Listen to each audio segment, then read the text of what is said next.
Good afternoon all. तो आज अभी हम आपका एनालिसिस देने वाले हैं कि कितने आपने क्वेश्चन सही किए हैं और कितने गलत किए हैं ना। तो थोड़े से जल्दी देख लीजिए, हमें अभी पेपर मिला थोड़ी देर पहले है ना।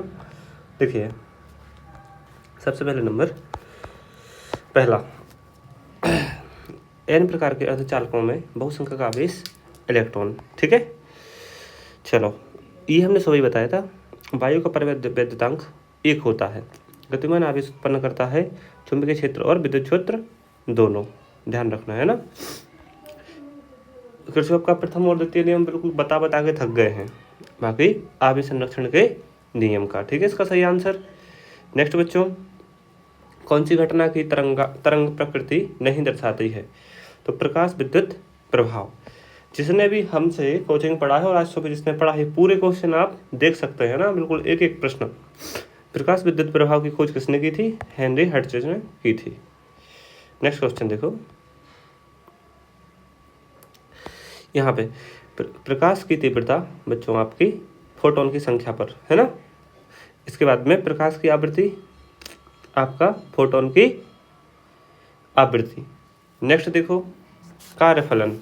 ठीक है, तो कार्यफलन में आपको सतह से इलेक्ट्रॉन उत्सर्जन हेतु न्यूनतम ऊर्जा, ये हमने आज सुबह ही पढ़ाया है ना बिल्कुल।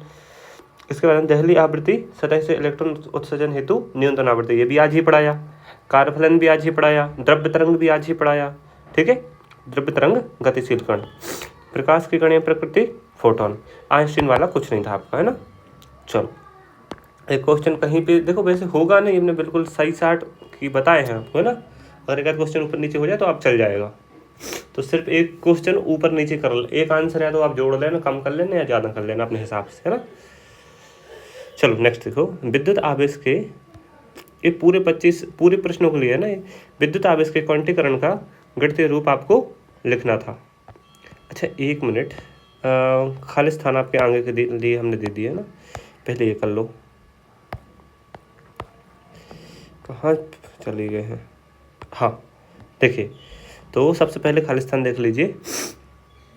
1 कूलम आवेश में 6.25 × 10⁻18 इलेक्ट्रॉन होते हैं। चुंबकीय क्षेत्र रेखा के किसी बिंदु पर खींची गई स्पर्श रेखा उस बिंदु का परिणामी चुंबकीय क्षेत्र की दिशा दर्शाती है ना। विद्युत चुंबकीय तरंगों के संचरण की प्रकृति अनुप्रस्थ होती है, इस बात को ध्यान रखना, हमने पहले ही बताया था आपको है ना। चलो प्रकाश के व्यतिकरण की घटना में ऊर्जा का पुनर्वितरण होता है, इस चीज को ध्यान रखना। पूर्ण आंतरिक परिवर्तन की घटना में अपवर्तन कोण 90 अंश का होता है। आज ही करवाया था सुबह ये प्रश्न मैंने। ठीक, नेक्स्ट देखो, चल सूक्ष्मदर्शी कम फोकस दूरी का एक आभासी लेंस होता है। ये भी हमने सूक्ष्मदर्शी वाला आज सुबह ही बताए थे। चलो इसमें देखो एक वाक्य वाले, विद्युत आवेश के क्वांटीकरण का गणितीय रूप आपको देखो, Ne किसी ने अकेला लिखा है तो भी सही है, और ±Ne लिखा है तो भी सही है आपका है ना। चलो दृश्य प्रकाश की आवृत्ति किस कोटि की होती है? 10⁻14 हर्ट्ज की। चलो बच्चों इसको देखो, फोकस दूरी अगर आपको निकालनी है, ठीक है।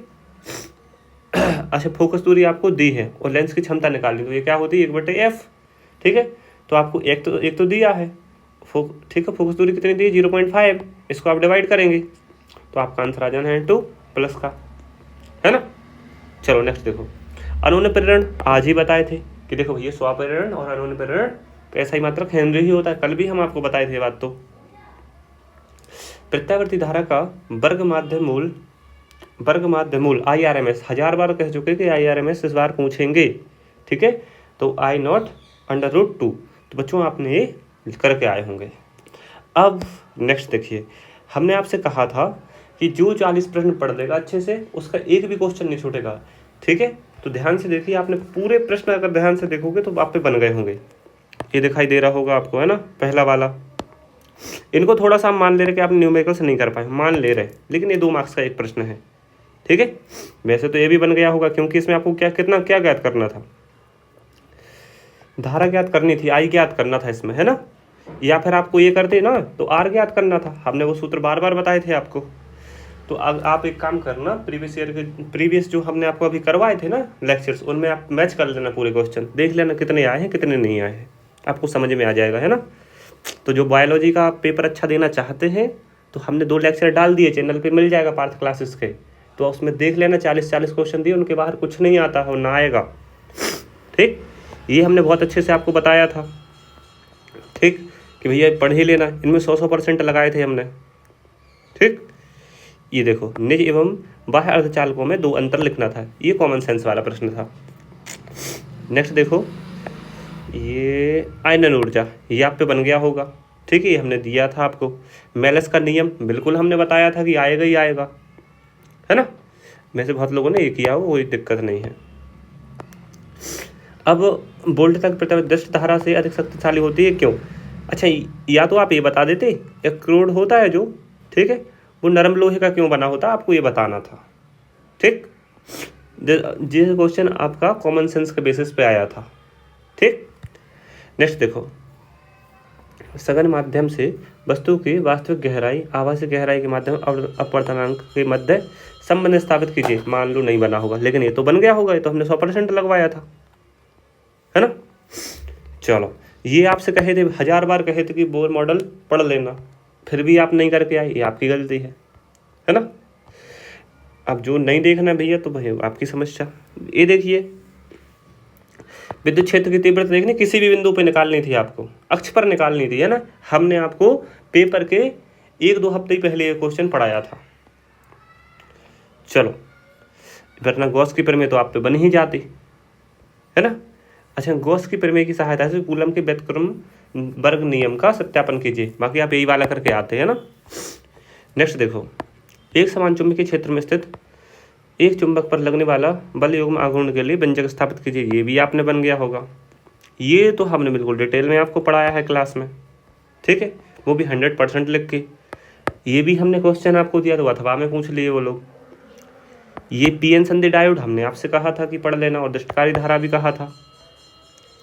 समांतर प्लेट संधारित्र, ये भी प्रश्न आपको पूरा बताए थे हम। ठीक, नेक्स्ट क्वेश्चन देखो, व्हीटस्टोन, अगर ये नहीं बना हो तो व्हीटस्टोन से तो भी हम आपको पूरा बताए थे कि भैया ये पढ़ ही लेना, 100% लगाए थे।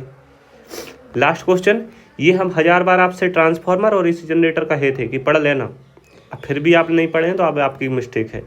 अब आप क्या करेंगे, जितने आपने को हमने 2 लेक्चर डाले हैं ना, अगर इस पर वीडियो पे आपके 50+ कमेंट आ जाएगा तो 1 मार्क्स के जो हमने आज सुबह क्लास में बताए थे कोचिंग वाली क्लास में, वो हम यूट्यूब पे डाल देंगे। ठीक है, आपकी मर्जी है, अगर आपको चाहिए है तो बिल्कुल आप कमेंट कर देना सब लोग। और पेपर कैसा गया, कितने मार्क्स का गया है 70 में से, आप हमें बता देना, है ना, लिख के। जैसे कि ऐसा लिखना, किसी के मान लो 50 का गया है तो 50 आउट ऑफ 70 ऐसा लिख देना, हम समझ जाएंगे। ठीक, थैंक यू वेरी मच। हम नेक्स्ट लेक्चर में मिलते हैं, और कल आपको हम लगभग सुबह के टाइम आपको 1 मार्क्स के और जो इंपॉर्टेंट मोस्ट लगेंगे हमें, हम उनके भी आपको प्रश्न बायोलॉजी के दे देंगे। ठीक, थैंक यू वेरी मच। हम मिलते हैं नेक्स्ट लेक्चर में।